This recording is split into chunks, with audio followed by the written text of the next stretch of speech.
in at number 10, we have the prediction of World War III. A lot of mystics have predicted a third world war, including perhaps the most infamous of them all, Nostradamus. Nostradamus was a 16th century French apothecary and seer. He is best known for his book Les Prophéties. The chap is thought to have predicted the Great Fire of London, the rise of Hitler, Hiroshima, Nagasaki, the moon landing, and 9/11. It is also said that he predicted both of the world wars and, wait for it, the Third World War. The Frenchman warned that, and I quote, "The big war will start in France and all Europe will be attacked. It will be long and terrifying for everyone, and then finally there'll be peace, but only few will enjoy it." He says World War III will last 27 years. When will it start?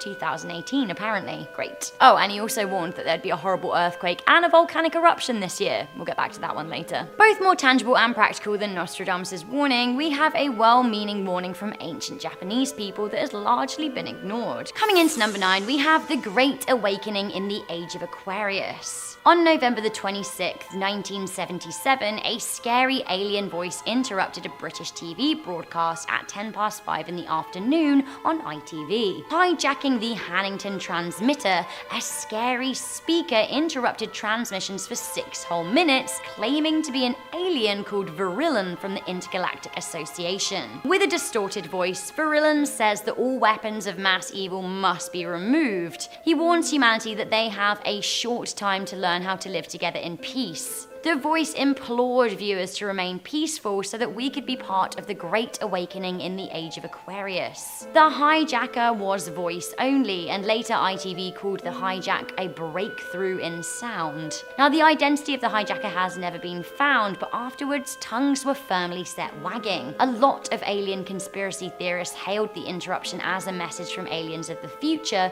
who have mastered the ability to send messages through space-time. Coming in at number 8, we have the imminent eruption of Yellowstone. Remember what Nostradamus said?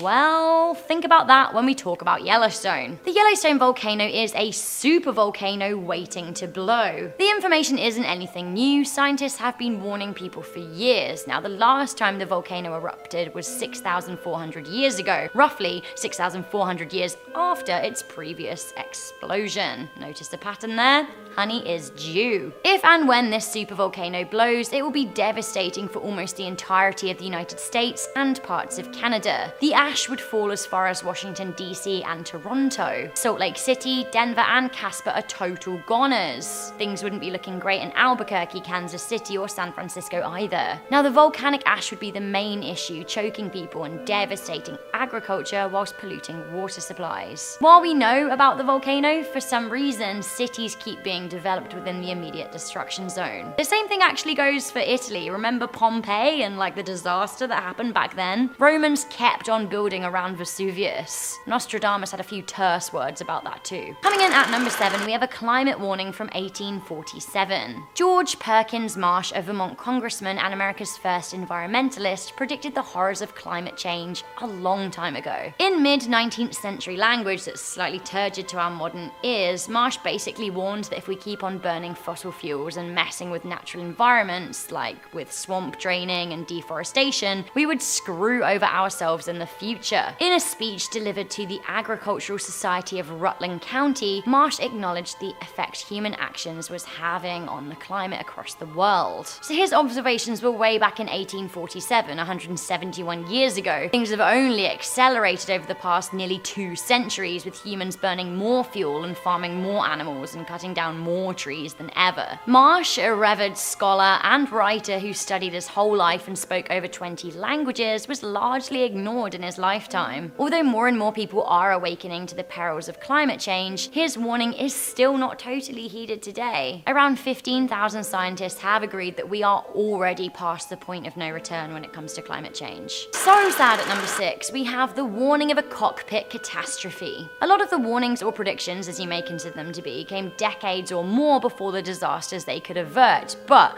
this eerie warning came just 2 months before 150 people were murdered. Dutch pilot Jan Crocheret, a captain for Emirates Airline, wrote an article for a specialist flight magazine, Pilot and Plane. Now, this article came in early 2015, 2 months before co-pilot Andreas Lubitz plunged Germanwings Flight 9525 into the French Alps. Jan wrote of the perils of the internal locking cockpit, which were installed as a safety measure following 9/11. Now, the doors are bulletproof and work so that nobody can storm a cockpit and hijack a plane ever. However, in this article, Crocheret speculated that this could be abused by a corrupt co-pilot. He wrote how you never know who you're sitting next to, you never know what they're thinking and what they're feeling. He said that he feared that one day he could go to the toilet and his co-pilot could lock him out of the cockpit. He wrote that there's little choice then but to go to the passengers and sit and wait to see what the future brings. Now, really sadly, this is exactly what happened with the Germanwings flight. Lubitz locked Captain Patrick Sonderheim out and convinced him to use the toilet. He couldn't get back in, then he crashed the plane. Coming in at number 5, we have the ice sheet collapse. 50 years ago, there was a lot going on in the world. The US and the USSR were embroiled in the Cold War. Also, there was a space race going on, keeping headlines occupied. However, in 1968, American glaciologist John Mercer was studying the ice sheet in Antarctica. He wrote a paper calling the West Antarctic ice sheet vulnerable and unstable, warning that it was melting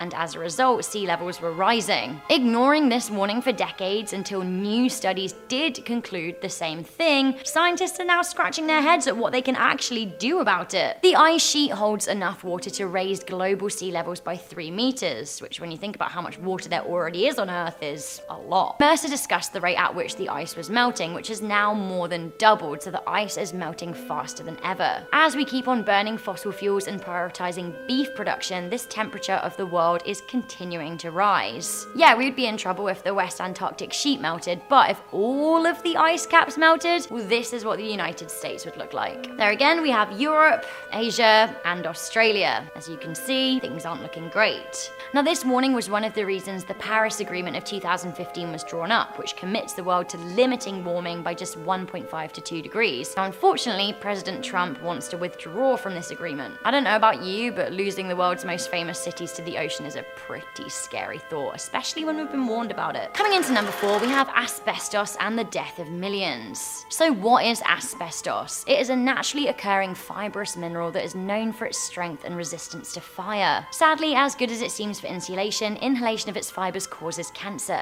Asbestos began being used in homes and businesses in the 20th century, becoming wildly popular. Concern about asbestos emerged in the 1930s, but a 1938 report that proved death by the product was airborne was ignored and then buried. Despite health warnings, it was continually used as insulation up until it was banned in the 1980s. Even now, 125 million people in the world are exposed to asbestos in the workplace. Now, shockingly, up until recently, the only places to fully ban the killer substance were Japan and Europe. Canada only banned it in 2018, and it is still in use in the USA. It is thought that the substance kills between 12,000 to 15,000 Americans each year, and you know what? The warnings have been there for decades. Coming into number 3, we have Europe the wasteland and America the broken. We can't do a list about scary messages from the past and not include the biggest super creep of them all, Baba Vanga. And actually, this isn't the last time you're going to hear about her, so keep listening. Baba conked it in 1996, but is still freaking people out with her scary warnings, and actually, they're starting to come true. Firstly, she predicted the breakup of the Soviet Union, the Chernobyl disaster, and the 9/11 attacks, and she predicted that the 44th president of the United States would be black. So this is what she had to say about Europe and America. Baba V predicted the rise of Vladimir Putin. She predicted that a nuclear war will break out and that Europe will be the hardest hit. She said that the most people will abandon Europe and nuclear fallout will give most inhabitants skin cancer. She also predicted that by 2043, a Muslim caliphate would be established in Rome following years of war. Regarding the United States, she said that the 45th president would be the last ever prez, so things aren't looking great for Trump.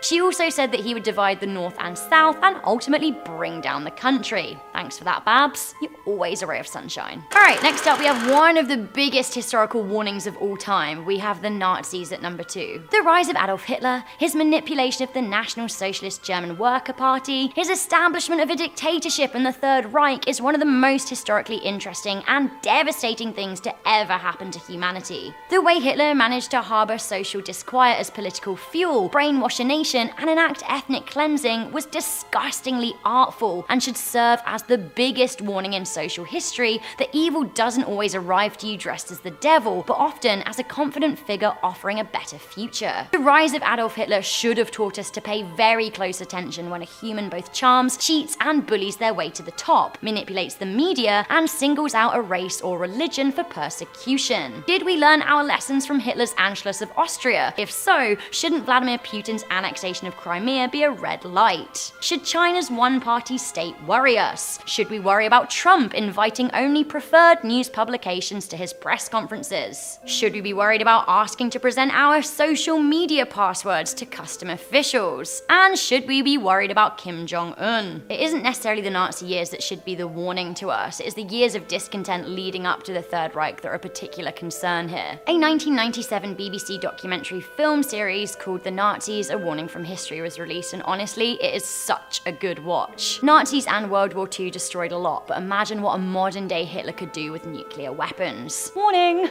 Warning. Okay, we of course need to end this list with some classic Baba Vags and her warnings that, you know, she's got for the future and the end of the Earth and the universe. That's right, coming into number 1, the end of the Earth will come in 2341. Mate, according to Babs, it is literally all to come. From 2033 to 45, the polar ice caps are gonna melt, but then cloning's gonna happen and disease will be cured. But don't celebrate too soon because the US will fight the Muslims in Rome using freezeways. Like, actually, that sounds pretty cool. In 2256, Mars will demand independence, and something terrible will be found in the galaxy as we search for further alien life. We will master time travel in 2304, but sadly a series of man-made disasters will destroy the Earth once and for all in 2341. Vanga warns that humanity will escape to another solar system, but resources will be scarce, which will lead to more war. She then predicts another dark age in 3815, which ends in 3878, and really, it's all just numbers now.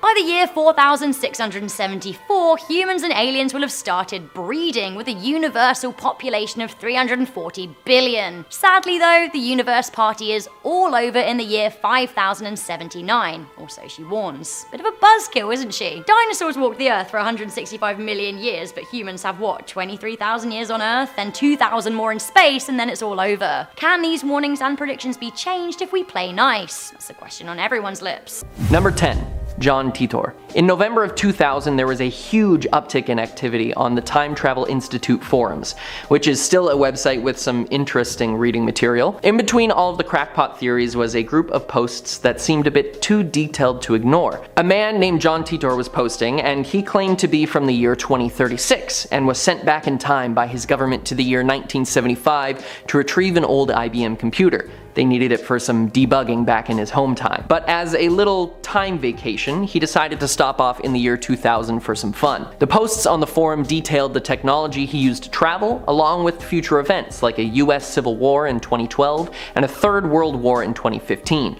Obviously none of this happened, but his posts were so convincing and full of things that could have been possible, or could have worked in theory, that it may have been true, but just by revealing the information, he changed the timeline.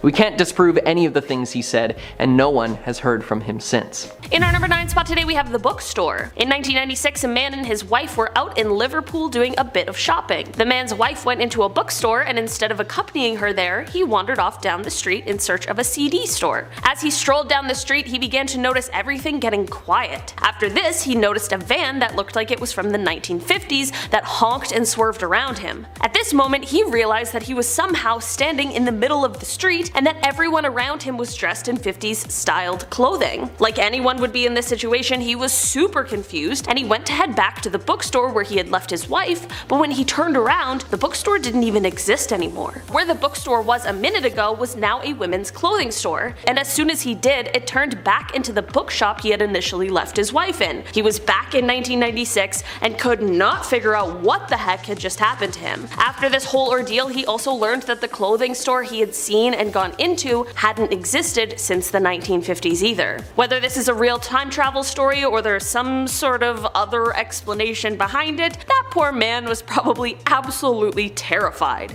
Number 8. Future photograph. A man named Edward claimed that in 2004, while living in LA and working in a lab, he was given the opportunity of a lifetime to be sent forward in time 3,000 years and come back with evidence to prove it. A massive achievement for the human species. He claimed in a 2018 interview that when he was sent forward, he was still in Los Angeles, but something was different. He was on a large wooden platform, and everything, all of the buildings and everything around him was made of wood, and water stretched out as far as the eye could see.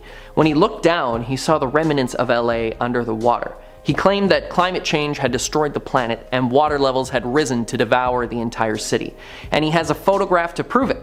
I'm not sure if I believe that the photograph is real, but I think that the idea of LA being underwater due to climate change is totally plausible and very frightening. Number 7. Back to the 40s. In 1988, Strange Magazine 2 published the account of a man named LC who claimed that back in the summer of '69, he and his business partner were driving through Louisiana, and out of nowhere the weather changed completely. Then ahead of them appeared an old car, a 40s turtleback, going extremely slow. The car had an orange license plate with 1940 written on it, and what is even stranger is that antique cars like that weren't allowed on the road unless it was for a ceremonial parade. It was moving so slow that they thought something may be wrong, so they pulled up beside it and saw that the driver and her child were wearing clothing from the 40s as well. Once they gestured for her to pull over, the car vanished, right in front of their eyes. Another eyewitness also corroborated the story. Now the question is, who was the time traveler, LC or the woman in the car? Number 6. Marie Antoinette. In 1901, 2 professors from St. Hugh's College in Oxford traveled to the Palace of Versailles, where one of the last French royals, Marie Antoinette, lived until she was executed in 1793. They were walking the grounds when the two of them both reported seeing many people, including Antoinette herself, in 1780s attire walking the grounds. The area they were in was a small retreat built in the garden by Louis XVI for Marie as a gift, so there is a reason to expect seeing her there, though it would be incredibly shocking. Both of them claimed to see the same thing, and all of the apparitions appeared as soon as the tour guide came back to the area. Very strange indeed. Number 5. Air raid warning. J. Bernard Hutton and Joachim Brandt were journalists visiting the Hamburg shipyard in 1932. It was by all accounts an uneventful day of photographs and interviews. Then, suddenly, bombs and gunfire fell from the sky. There were explosions, and the anti-air guns began to fire back with deafening booms. They took photos of the planes in the sky and the guns firing back as they escaped. And when they got back to the city, no one believed their story. They thought the photos would convince everyone, but once they were developed, there was no war zone to be seen. But 11 years later, on the same day they had visited, the British conducted Operation Gomorrah, a raid on the Hamburg airbase, and the photos from that look exactly like what the two men had described. Too bad the other pictures didn't develop so we could compare them. Did they see the war early? I guess we'll never know. Number 4. The Montauk Project. Preston Nichols writes in his book that at Montauk Air Force Base on Long Island, dangerous experiments involving time travel were being conducted, and that he uncovered repressed memories of the experiments in the 80s. His book later became the inspiration to Stranger Things, as he claims that young people with psychic abilities were experimented on and exploited to use their powers to open portals and gateways into different times, one of which being to 1943 on the USS Eldridge, where the Philadelphia experiment allegedly took place. The goal of that was to make their ships invisible, and apparently it worked, but the ship was also sent 10 minutes back in time and the crew went mad. The fact that these two projects linked together seems to show that there was something special about the two experiments. Perhaps time travel attracts more time travel like a magnet. Maybe they'll explain it in season 5 of Stranger Things. Number 3. The Man from Taured. In 1954 in Tokyo, Japan, a man was stopped while going through customs for missing something on his form. When he was being questioned, the immigration's officers looked at his passport and everything seemed to be on the up and up, except that the country of origin didn't exist. The man claimed to be from a country called Taured, and he had the passport stamps to prove it too. He said that it was between France and Spain, and he got increasingly more aggressive every time he was told it didn't exist. Why would somebody say that his home country didn't exist? When asked to point on a map to where his home country was, he pointed to what is now known as Andorra, but insisted that it was Taured. They locked him up overnight to continue questioning the next day, but when they went to look for him in the morning, he was nowhere to be found. Perhaps he managed to find a way back to his own timeline. Number 2. Andrew Carlson. In 2003, Andrew Carlson was arrested for insider trading. Over a 2-week period, he had turned $800 into $350 million. It is impossible to make that kind of money without having some sort of inside knowledge. He claimed it was because he was from the year 2256 and came back to make money. He made all sorts of predictions, not just ones for his investments. He also correctly predicted the exact date of the US-Iraq invasion. Soon after he was released on bail, he disappeared, never to be seen again. This one actually seems like something someone with a time machine would do: squander it on making money. Number 1. Victor Goddard. In 1935, Airman Victor Goddard was sent to inspect an abandoned airfield in Edinburgh. As he flew over, he noted its run-down, dilapidated state and that it was deserted. But on his way back, the weather changed drastically. There was heavy cloud cover and rain, but just as quickly as it came, it cleared again. And down on the airfield, he saw people in blue mechanic suits running around, working on yellow planes that he couldn't identify, and as a decorated airman, he knew his planes. It wasn't until 4 years later that he went back to the airfield to see people in blue mechanic suits working on the yellow planes he saw on the runway years before. Miles Magisters, which were not even manufactured until 1938. Number 10. Sir Victor Goddard. This story really freaks me out. Sir Victor Goddard was a wing commander in 1935 and he was making a trip over to an airbase in Drem, Scotland. Little did he know that this routine trip would change his life forever. As he was flying over the base, he took in the rough condition it was in. The fields were unkept, with grass cracking through the tarmac and cattle had begun invading to graze. Then suddenly the weather took a miserable turn, and in order to prevent an accident, he decided to make for a landing at the base. But as he got closer and closer to landing, the rain began to let up and the sun broke through the clouds. Suddenly he saw a flurry of mechanics in clean and tidy blue uniforms working diligently on yellow planes. Usually the mechanics at the time formerly wore khaki uniforms, so the blue was a bit of a shock. Additionally, they were working on yellow planes instead of silver. Goddard left shaking his head to remove whatever fever dream he was having, only to revisit the exact moment when he visited the site again 4 years later. He saw the exact same thing: blue uniforms,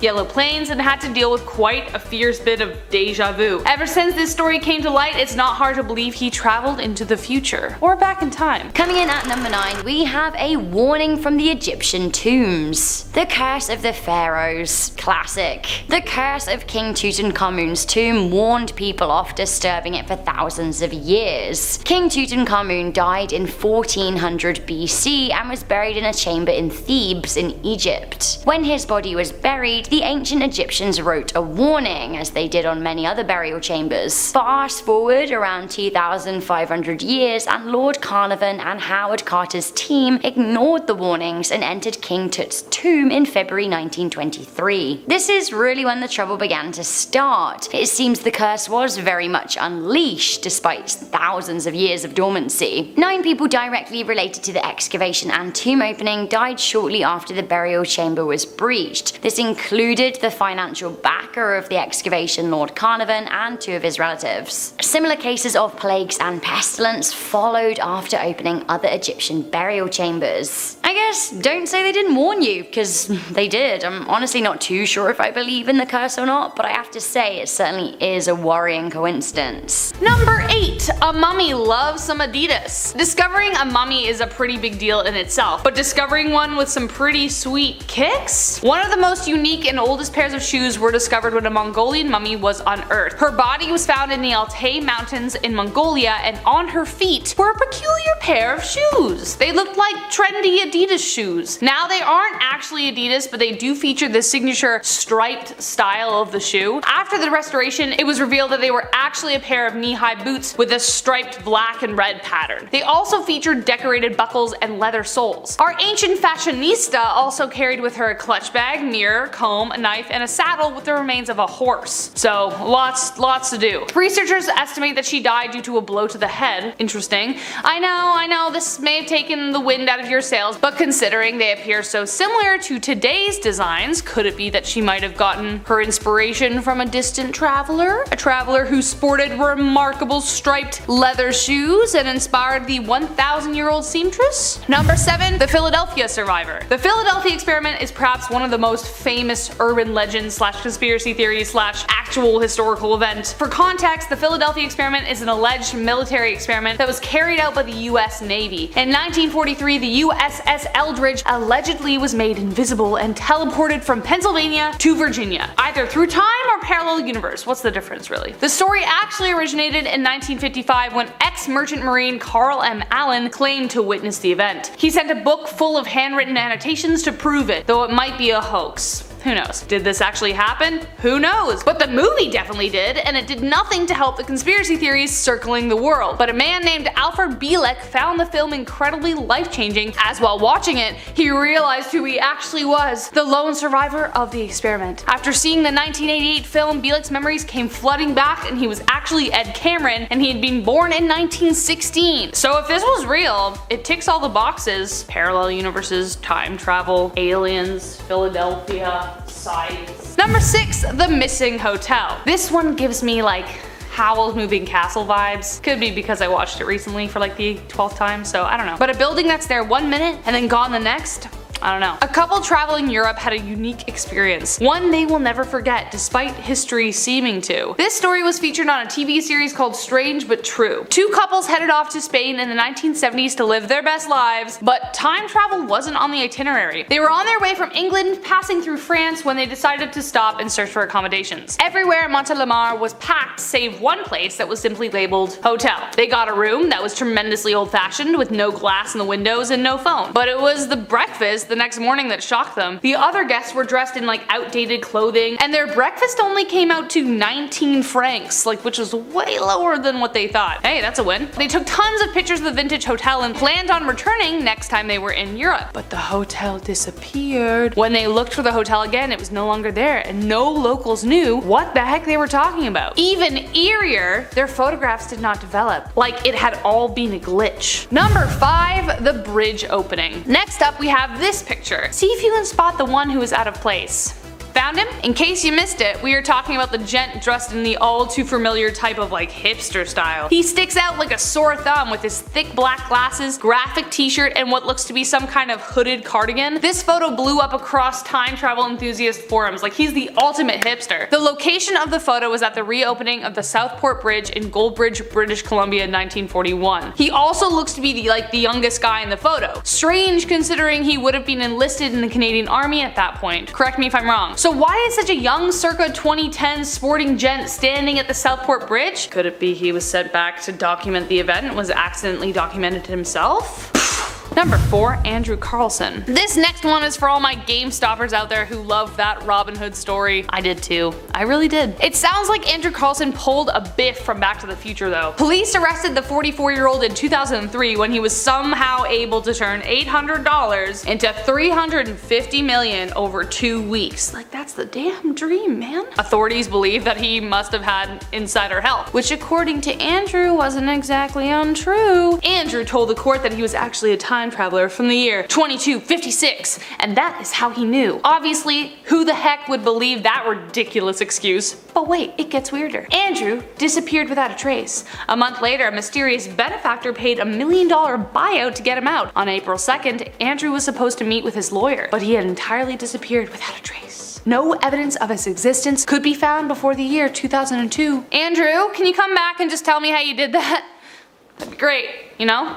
Anyways, number 3, put your phone away. When I go to my next concert, there is one thing I really hope I don't see. People watching like the whole thing through their phones while they're at a live concert. It just bothers me so much. Like, maybe do it once to commemorate it, but not the entire time, dude, you know? Someone should have said that to this time traveler in the background of Mike Tyson's 1994 match with Peter McNeely. Check this out. Yup, right in the background is a smartphone, obviously, right? I still remember my mom having like a tiny screen dial phone well into like 2001. There was no way what looks to be a Galaxy phone would be around back then. Debunk this photo if you want, but if that is indeed a time traveler who was sent back, dude, time and place. Number 2, the Nazca astronaut. Out of all the items on this list, this is the largest example of time travel in history by sheer size. The Nazca lines are located 250 miles south of Lima, Peru, and feature over 70 massive depictions of animals that can only be seen from the sky. But the one we are talking about is definitely either a sign for aliens or time travel. Among the 70 images, there's a strange humanoid figure that looks remarkably similar to an astronaut. Some of the designs from the geoglyphs measure around 30 miles miles, and experts have no idea how or why these drawings were created with such precision. The astronaut is the strangest of them all. It kind of looks like not only an astronaut, but it looks like it's waving, you know? Weird. Was this an homage to a strange spaceman who came traveling and visited the people of Peru? I personally wouldn't be surprised. And last but not least, Edgar Allan Poe. This last and final one, I have to thank Olivia for like helping me dive down this rabbit hole because it really is convincing. I'm fully on board. So is she. So here we go. Edgar Allan Poe has to have been a time traveler, or maybe he still is. Either way, he must have had some sixth sense. Okay, so first off, he predicted the future. 46 years after Edgar published his first novel called The Narrative of Arthur Gordon Pym of Nantucket in 1838, something weird happened. At one point in the book, their ship, Grampus, became stranded without food or water after a mutiny and must resort to desperate measures. The crew draws straws to see who would be sacrificed for sustenance. A boy named Richard Parker lost the deal. 46 years later, in 1884, the exact thing happens with the exception that the boat was a sinking yacht. 4 men were set adrift and forced to do the same thing, and guess the name of the boy who died! Richard Parker. Example 1. Example 2, 1840, Poe penned the story called The Businessman Who Endures a Violent Life After a Head Injury. He was hit in the head as a young kid, causing an injury to his frontal lobe, which Poe seemed to entirely understand in intricate detail. But the first time behavioral changes caused by this kind of injury were able to be studied didn't come until 1848. An actual neurologist, Eric Altshuler, wrote, and I quote, "There's dozens of symptoms and he knows every single one. There's everything in that story, we've hardly learned anything more. It's so exact that it's just weird, and it's like he had a time machine." Unquote. Point 3. Who is the figure who visits Poe's grave every year and puts a rose on it? Perhaps Poe is coming back to honor a past life. After all, why is a raven like a writing desk? Because Poe wrote on both. Coming in at number 10, we have the apocalypse. The end of the world has been predicted so many times in history, and it's hard to take those warnings seriously, like so many times. Nonetheless, right now, some Christian conspiracists are predicting that the end of days is coming in 2021. The Bible does actually talk about the end of days, and that book dates back thousands of years. The World Bible Society also says that Jesus will return after the end of days in 2028. Apparently this comes from studying the Bible and pinpointing a date for the rapture. Society President Dr. B. Shaw said that 7 major signs have already been fulfilled, 5 major signs are currently being fulfilled, and 15 more major signs are yet to be fulfilled. I don't know, I'm not sold on this one. Number 9. Greta Thunberg's doppelganger. What doesn't this girl do? First, she takes on the world's global environmental issues, gaining recognition on like every media outlet, and now she may be a time traveler. Social media blew up with the time travel theories when a 19th century photo surfaced that features Greta, or at least someone who looks just like her. It's true, the resemblance is astounding, so is this a case of time traveling, adventures, or just a common gene pool? Well, firstly, the situation of the photo doesn't actually suit Thunberg's environmental initiatives. The photo was taken in 1898, and the 3 children featured in it are sifting for gold, like Greta would ever be seen next to a mine. According to the University of Washington Libraries, the photo was also taken in the Canadian Yukon Territory. Far from Greta. Greta hasn't responded to the fanatics obsessed with the photo, and her silence only feeds the theories. Who knows? Maybe she just has one of those faces, or maybe she was sent back to do more of her research. After all, Greta does seem to prove time and time again that she isn't your average teen. Okay, this however I do believe in. We have the Mayan ruins and their stark warning against deforestation at number 8. The Mayan civilization was one of the earliest intelligent empires and certainly rivaled the ancient Greeks, Egyptians, and Romans. Between 2000 BC and 250 AD, the Mayans thrived. They had complex societies with farming, elaborate architecture, writing methods, artwork, and infrastructure. The problem was that the Mayans grew haphazardly, and all of a sudden, their booming population of 19 million started to decline and then almost entirely died out. Why? What was left of the Mayans soon ran into the invading Spanish colonists, and by this point, they didn't have the manpower to stave them off. The lasting Mayan structures, for example the Chichen Itza in Mexico, serve as a sad warning that civilizations can and will die out. So, once again, what happened? There is a lot of evidence to suggest that deforestation and subsequent local climate and drought killed them all off. The Mayans chopped and burned wood at an alarming rate. It seems it took the burning of 20 trees to create just 1 single square meter of city space. Because cleared land absorbs less solar radiation, less water evaporates from its surface, making clouds and rainfall more scarce. So basically, deforestation added to what was already a time of drought. The lack of forest cover also contributed to erosion and soil depletion, which made farming and harvesting even harder. The Mayans were around longer than we as modern nations have been, and I have to say, warning, modern humans, warning. If we don't learn from their mistake, perhaps we will have even more elaborate ruins than they did. Deforestation is going to be a problem. Coming in at number 7, we have the dodo extinction. The last dodo died 350 years ago. Long before then, and long after, species have died out, but somehow the dodo has become the poster boy for mass extinction. When the Dutch invaded the island of Mauritius, the bird had been plentiful, but it went extinct within 100 years. Why? Well, the Dutch may have hunted and eaten them, but more likely, ship rats and other animals brought over to the island by the ship ate the dodo eggs and outcompeted the birds for food. Sadly, by the 1660s, the dodos were lost forever. Yes, once again, extinctions do happen naturally over time, but this one was on us. This wasn't the first time human interference of a habitat led to the extinctions. It certainly wasn't going to be the last. It was a warning and we didn't listen, or if we did listen, we didn't care. In the past 500 years, we have been directly responsible for the total extinction of thousands upon thousands of species and the critical endangerment of thousands more. Why does it matter, some of you may say? Well, even if you're totally devoid of compassion, species balance out natural ecosystems, and without them, they can collapse. Have you ever heard the answer to the question, what would happen if all the bees died out, for example? If you haven't, I don't know, maybe you want to give it a listen. Coming in at number 6, we have Glacier 511. The world's deadliest avalanche could have been avoided had the Peruvian authorities listened to American scientists David Baynes and Charles Sawyer. These guys noticed that a glacier in the area, Glacier 511, was extremely unstable. When they told authorities in 1962, they were simply thrown in jail. Despite warning the Peruvian government that a glacier would soon cause a deadly avalanche, nobody listened. Just 8 years later, the avalanche came and buried 25,000 people under ice.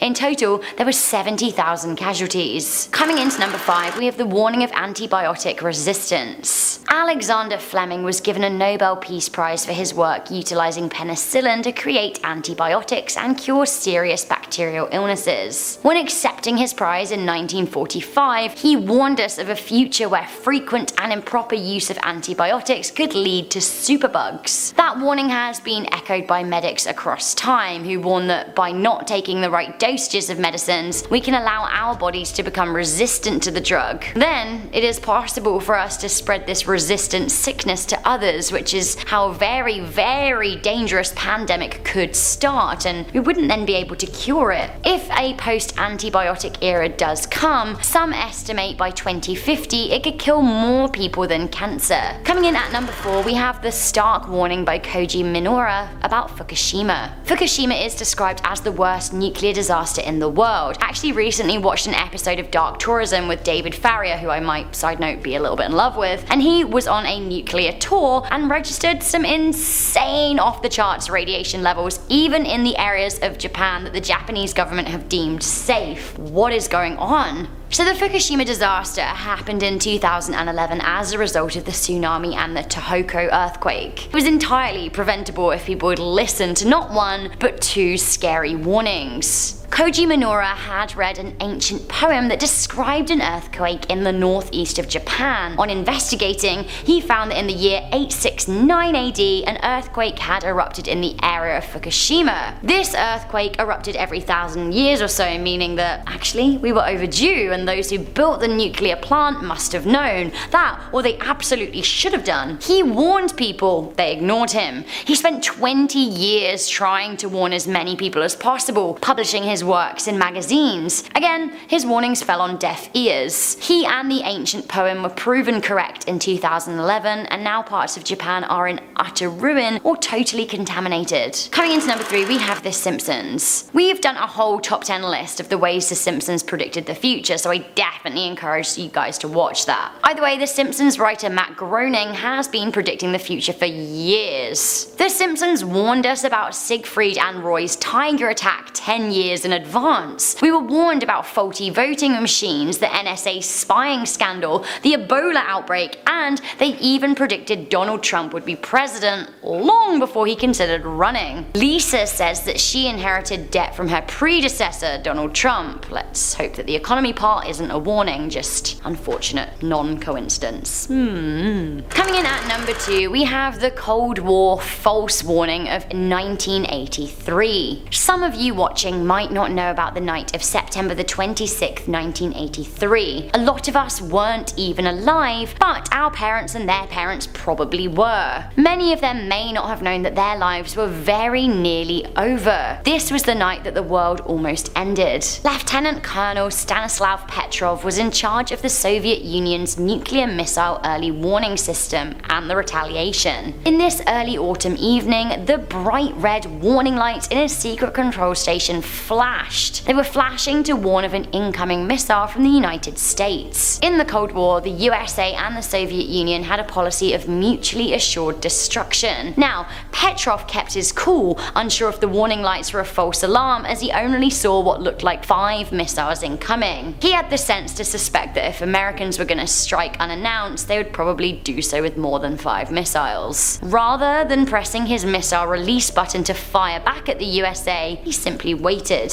A dangerous game, sure, but within 15 minutes he realized that this was indeed a false alarm. So many people in charge would have been hot-headed and fired back without any hesitation. Had the USSR struck America, a full-blown nuclear war would have begun that night, ending life as we know it today. Luckily, Petrov was shrewd and composed, but the incident serves as a warning not to trust computer systems over human judgment. It's also a warning that hotheads with fingers on buttons might just cost us our lives. Not naming any names. Finally, coming into number 1, we have George Orwell's 1984 warning of the surveillance state. Orwell wrote 1984 almost 70 years ago in 1949. While his famous literary work was set 35 years into his future, the totalitarian state he envisaged was a hyper-reality, a fiction imagined by exaggerating trends he saw in the modernizing world. It turns out that 70 years later, his book may be less fiction than it is a word of warning. Orwell predicted CCTV and hidden cameras, as well as government spying on private conversations, which, if we learned anything from Ed Snowden, is definitely happening. He also predicted that televisions would be used to listen to civilians. Now, these days there's a lot of speculation that our smartphones might be listening to us. John McAfee, maker of antivirus systems, said, "If you give me just a small amount of information about yourself, I promise you, within 3 days I can turn on the camera in your computer at home and watch whatever you're doing." Basically, in short, 70 years ago, George Orwell warned us of the surveillance state. Starting off in our number 10 spot, we have the Moberly-Jourdain incident. This is one of the most famous cases of possible time travel, but it also might just be a ghost story? I don't know. I'm not here to tell you what to think, so I'll just tell you the story and let you decide for yourself. In 1901, 2 professors from St. Hugh's College in Oxford, England, went to take a little visit to the Palace of Versailles, which, if you didn't know, was the French royal home until the monarchy was abolished in 1792. That means that this was once the home of Marie Antoinette, and she was one of the last royals to live there before she was executed in 1793. So, on this visit in 1901 by these 2 professors, they're just walking around, seeing the sights, enjoying their time. As they're checking out the private retreat built for Marie Antoinette by her husband Louis XVI, boom!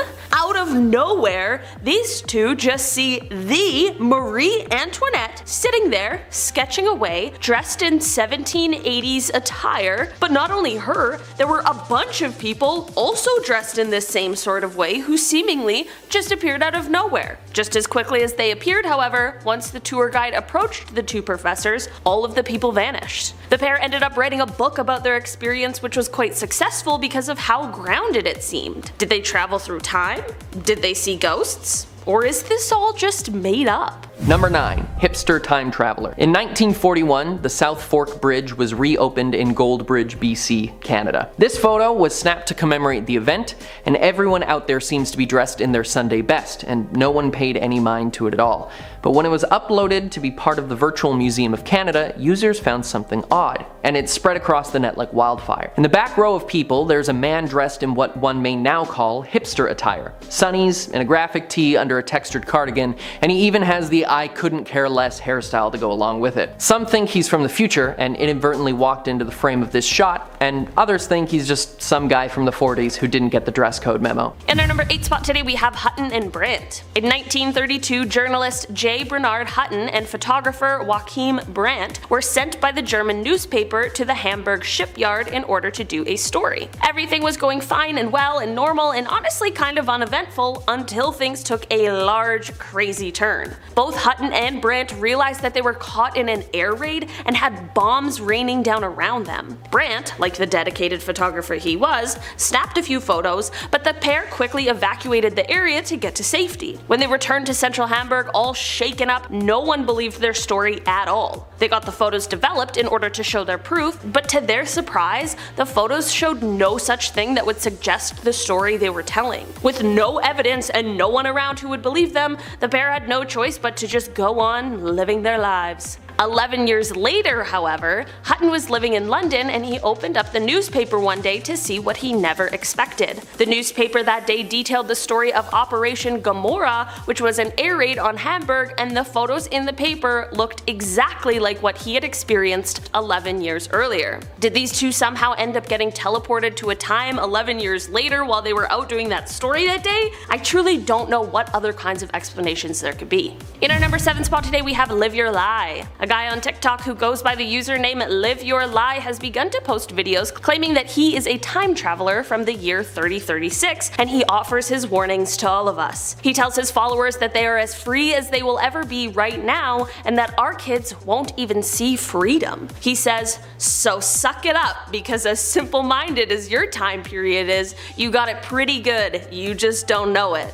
Okay, Mr. Live Your Lie, don't absolutely roast us all. Anyway, when asked about the world population in his year, he says it's just over 2 billion people. He talks about something called the Big Blackout, which he says happens in December of 2052. He says that the Big Blackout is when basically everything goes dark for upwards of 5 years. The internet, the power, it all gets disconnected on account of what's called the terrors, but many speculate otherwise. He says that during these years there's riots, turmoil, and that it's just the worst of times, and that it takes 20 years for things to get fully back online. He also adds that in the year 3036 we still have zoos, but all of the largest animals are gone, so the zoos then actually just consist of animals like dogs and cats. I'm honestly not sure what to make of this one. Like, if he really is a time traveler, I appreciate the heads up on what's to come, but couldn't he have also said like one nice thing about the future? Also, if time travel exists in 3036, why doesn't everyone just head back in time to when things were good? I don't know, maybe there's some sort of reason, or maybe he's lying. I guess one day someone will find out for sure. In our number 6 spot today, we have Sir Victor Goddard. In 1935, when Air Marshal Sir Victor Goddard was still a wing commander, he was instructed to head over to an airbase that was located in Drem, Scotland, that was inactive at the moment. As he flew over the base, he noticed it was in pretty terrible condition, and that cattle had now begun grazing through the grass that found its way through the tarmac. Later on, as he was still flying, he found himself in a bit of a bad spot due to terrible weather conditions. To avoid anything bad happening, he decided to land at this inactive airbase and wait out the bad weather. What's weird, however, is as he got close to the base, the torrential downpour abruptly stopped and the sky very suddenly opened up with bright sun shining down. This was weird but not totally unexplainable, but what was unexplainable is that the inactive airbase could now be seen in full use and full of mechanics in blue overalls working on yellow planes. This was weird for a number of reasons. Firstly, he had just seen the base and it was not even close to looking like this, so how could this all have just come out of nowhere? The mechanics weren't wearing their khaki-colored uniforms that were the norm then, and the Air Force didn't use yellow planes. They instead painted all of their planes silver, and there was one plane there that he wasn't able to identify or recognize. Sir Goddard left the situation completely confused and shocked, but that shock only got worse 4 years later when he visited Drem again. After the years that had passed, when he visited again, he saw the exact same scene he had seen 4 years before, like a full deja vu moment. Did he get confused on that day 4 years earlier? Did he fly into the future? Was this some sort of a Flight 828 situation? Unfortunately, there's a good chance we may never know for sure what really happened. In our number 5 spot today we have time travel _0. Okay, so this is one that at the time was both one of the most famous and one of the most believed cases around. In the year 2000, an online thread began about time travel paradoxes on a forum for the Time Travel Institute. On the thread, a user commented on how a time machine could theoretically be made, and this prompted the response of a user whose screen name was time travel _0, and they said, "Wow, Paul is right on the money. I was just about to give up hope on anyone knowing who Tipler or Kerr was on this word line. By the way, number 2 is the correct answer, and the basics for time travel start at CERN in about a year and end in 2034 with the first time machines built by GE. Too bad we can't post pictures, or I'd show it to you." Okay, so this is obviously insinuating that whoever the heck time travel _0 is a time traveler. Throughout the next year, people continued to post questions and messages they had for this guy on that thread, and throughout time travel _0 became known as John Titor, and he told us all his story in great detail. He said that he had been sent back to 1975 in order to bring an IBM 5100 computer to his own time, but he was just stopping into 2000 for a brief rest on his way back home. I guess time travel is exhausting? I personally would not know. He said that the reason for the mission to get the computer was because he needed it to debug various legacy computer programs in 2036 in order to combat a known problem where UNIX was going to have a problem in 2038, similar to what people thought was going to happen in the changeover from 1999 to 2000. There definitely are people out there who still believe that John was a real time traveler, so I guess I'll just leave this one up to you to decide. In our number 4 spot today we have the time traveling hipster. This photo appeared on the Virtual Museum of Canada website, and it was originally taken in 1941. The photo is said to have been taken at the reopening of the South Fork Bridge in Goldbridge, British Columbia, Canada. At a first glance, this photo is just normal and that story sounds perfectly reasonable, but once we take a closer look, it is clear why this photo went viral. There's that one guy in it who isn't dressed similarly to anyone else in the photo. While someone with their own unique personal style isn't exactly an anomaly, it certainly is very weird and suspicious that he seems like he could be from our current times, which is exactly why he has been dubbed the time traveling hipster. It appears as though he is wearing a more modern style of sunglasses, some sort of printed t-shirt with a cardigan over top, and it even looks like he is holding some sort of compact camera that wasn't exactly widespread in the 1940s. Maybe the time traveling hipster really is just that, or maybe he really just was a guy from 1941 who walked off the beaten path so that hipsters today could run. I'm not really sure what to make of this one, to be honest. In our number 3 spot today we have Andrew Carlson. On January 28, 2003, Andrew Carlson was arrested and held by the police for insider trading at Wall Street. This was because of the fact that in 2 weeks, through the stock market, Andrew was able to go from having $800 to making $350 million. Yep, $350 million in 2 weeks. That is absolutely insane. When the authorities arrested him, they assumed he made his profits through obtaining illegal insider trading information, but when they asked him how he was able to do this, Andrew said that he was actually from the year 2256, and so he knew exactly how all of the stocks were going to perform. Obviously, no one believed this story and just assumed he was telling an extremely far-fetched lie, which in circumstances like this would seem like a pretty safe assumption. But get this, when Andrew was released on bail, he totally disappeared, and despite several attempts to find him, no one has ever been able to locate him. To make matters even a little wilder, it is said that he was also able to accurately predict the exact date of the US invasion of Iraq. Not sure how, but that's what the internet tells me. In our number 2 spot today we have Edward. Edward is a man who has claimed that he has proof of the apocalypse, and he even brings photos along to prove it. Edward first appeared on Apex TV, which I'll be the first to admit hasn't exactly been a source of credible information, but who knows, maybe this is the time that they got it right. Edward claims that he was part of a top secret program in 2004 and that he was chosen to time travel to the year 5000. This photo I just talked about is a photo that Edward carries that shows Los Angeles completely underwater. In fact, Edward says that in the year 5000 the entire world is underwater, but humans have found a way to live on the water. He claims it happened because of global warming and explained that there was just too much CO2 in the air, which step by step destructed the natural shield zone. I'm not a Photoshop expert, so I wouldn't even know what to look for while looking at these photos he claims to have taken in the year 5000, so you guys let me know, you Photoshop experts watching this. In our number 1 spot today we have Edgar Allan Poe.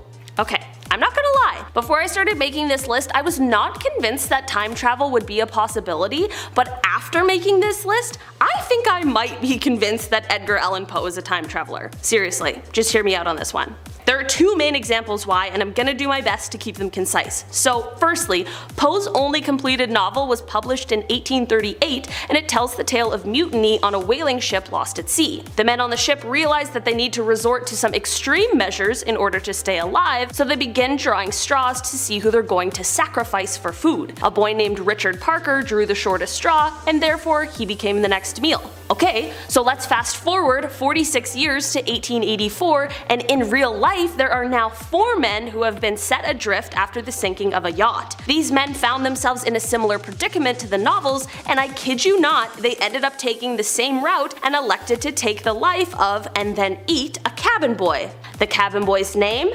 Richard Parker. Not convinced yet?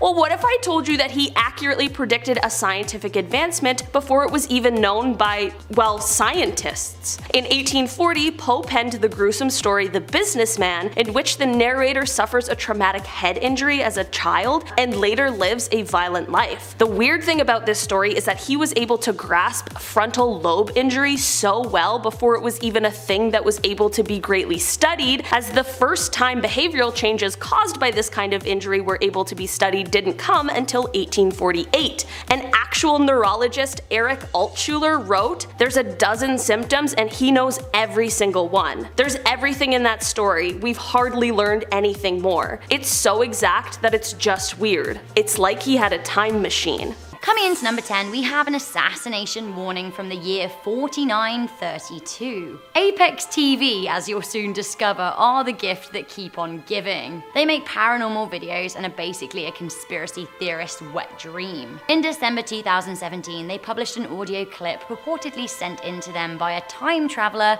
from the year 4932. How did the time traveler reach them in the first place? By email, apparently. 30 years ago we were sending post, but apparently in 2900 years time, we're still sending emails. I'm actually just gonna say straight up, we won't be. We're just gonna be communicating with the power of our minds. Anyway, the anonymous time traveler has a warning about the future president, which he says will be enough to get him killed for relaying. He says that the year 4932 is a time and a world that many people listening to would not relate to as ideal, and that time as a traveling journey has destroyed future ambition. He says that humanity no longer seem to pursue progression. He also claims that years are mysteriously falling off the calendar. He said that when attempting to journey to a future year that they'd previously journeyed upon, our error notes returned to the period classification as unavailable. This suggests that the future is changeable, and with that logic, he assumes that the past is too. His message warns of the assassination of a President Janu Oliver Beck in July 2084. Janu, by the way, is supposed to be born in September this year, so watch out for that.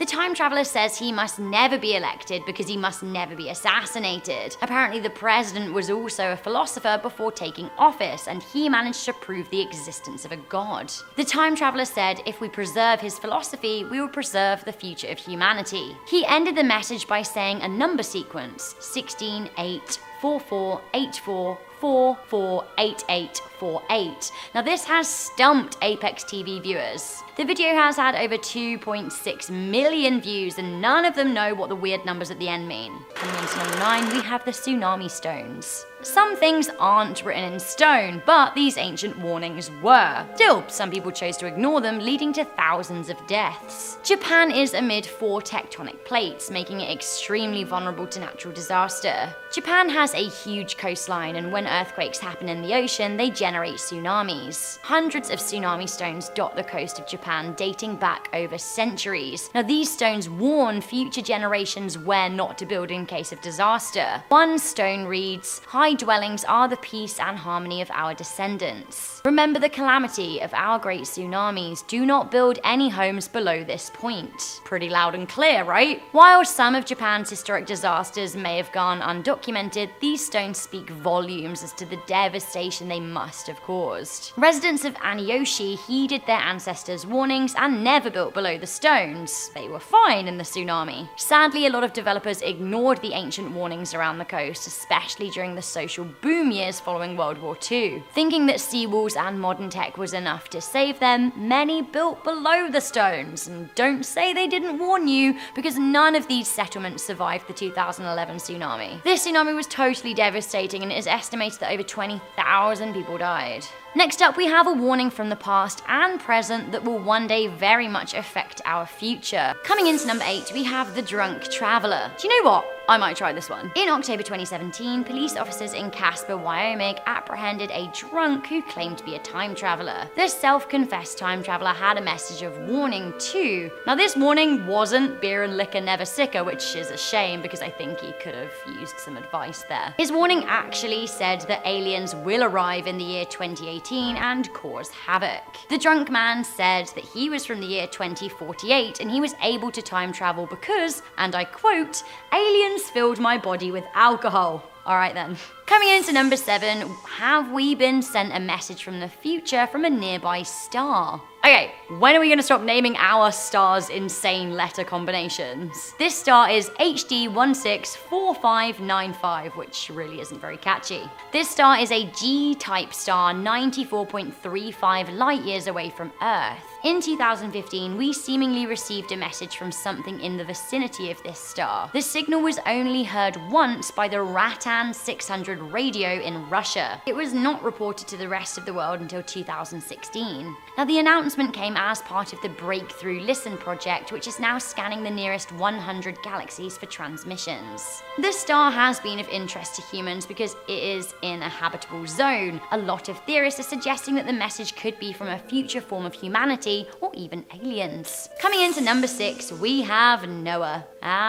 Noah, what a guy. He made headlines in 2017 when he appeared in several news publications and in an interview with Paranormal Elite. Noah claimed to be from the year 2021, but apparently he'd been to the year 2120. It seems that Noah isn't his real name, it's just a name used to protect his identity. The man said that he was 50, but he'd taken secret drugs to make him younger, so he appears as a 25-year-old.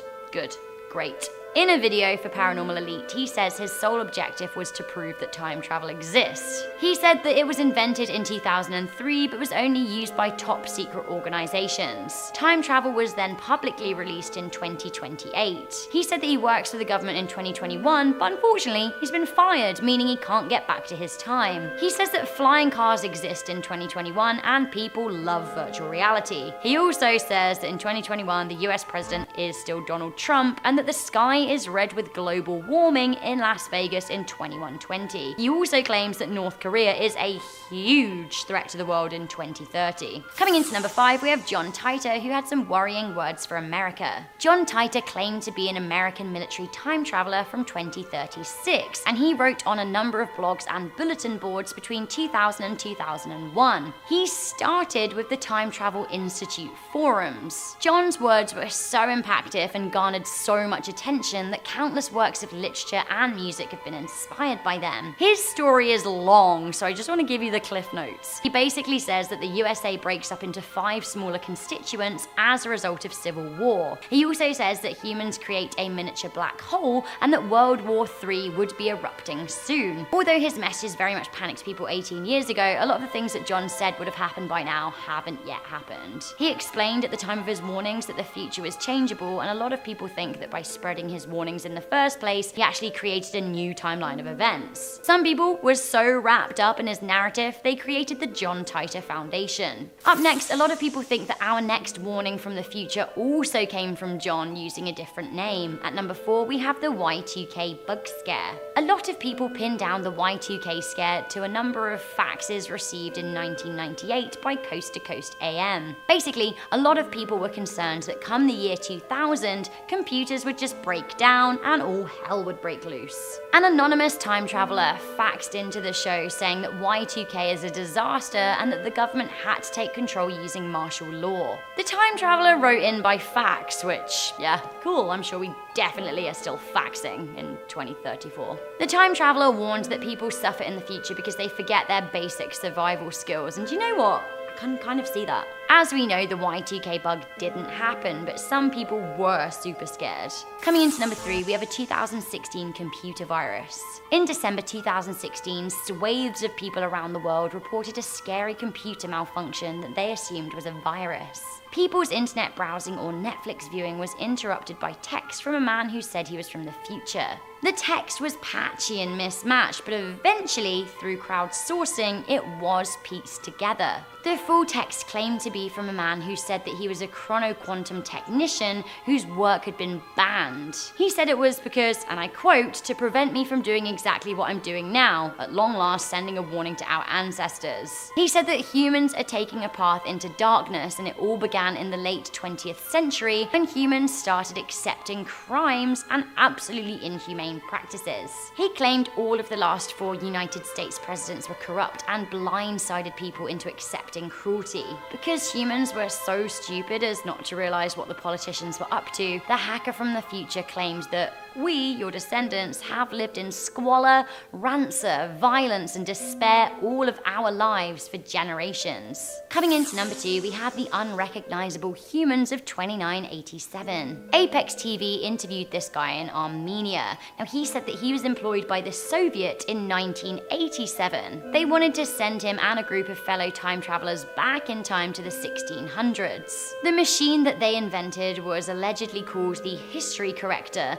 and it was designed to send people back to correct mistakes made in Russian history. The only problem was, they found they couldn't send people back, only forward.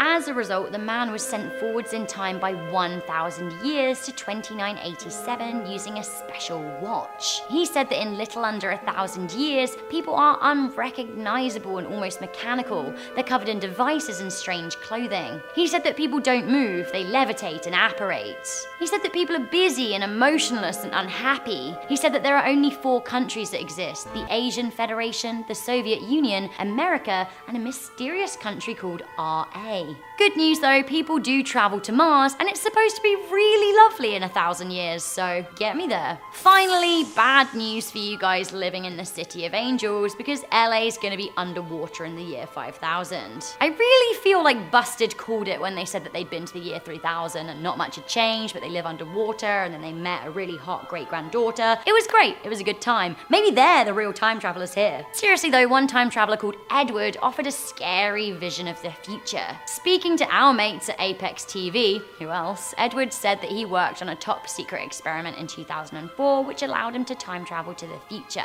He said that he arrived at a wooden city floating on the water where he met a man who informed him of the post-apocalyptic floods. He ventured into the ocean and saw the old city sitting at the bottom of the ocean bed. He said that the flooding was as a direct result of global warming and that many people had suffered from the loss of coastal city worldwide. He basically confirmed that yes, the polar ice caps do melt and so many people drown.